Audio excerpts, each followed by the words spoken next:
Also, should you get some kind of basic contractor insurance? So if the contractor screws up, you are protected if the homeowner tries to blame the LLG site. Well, if you take a look at like, let me see if I have this on my, I don't even remember if I have it on my Felling Pro site. I haven't, and if not, I should add it, and I don't have it on here.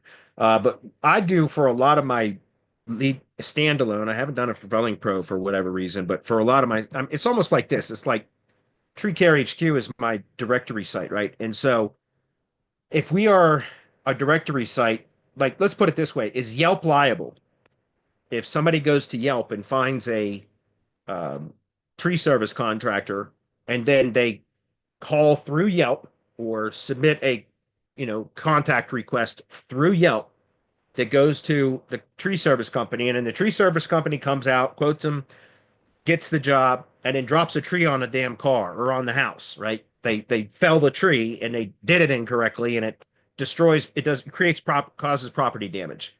Is Yelp responsible? Is Yelp responsible for that? Or is the contractor who the customer hired responsible? I'm not an attorney.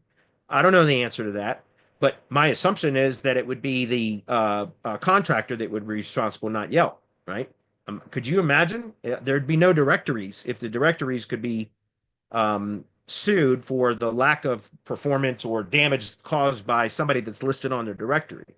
So here's a disclaimer that's on a lot of my standalone lead gen sites. I don't know why I haven't put them on Felling Pro sites. I need to.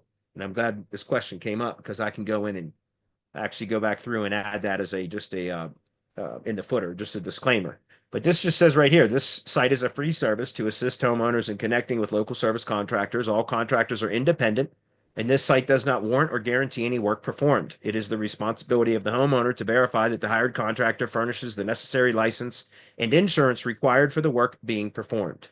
So that's all I do is put a disclaimer on the sites, and that's it, because it's up to the company that has the contractor's license and the business insurance that is performing the work.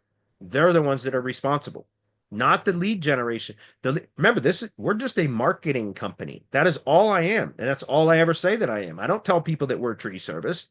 We might have tree service sites, but they are marketing sites to generate tree service leads for tree service contractors.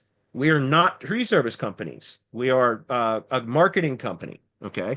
And so that's all I've ever done. I've never had any problems with that. Again, I'm not an attorney, so whether that's correct or not, I'm unsure of, but that's how I do it. All right, moving on.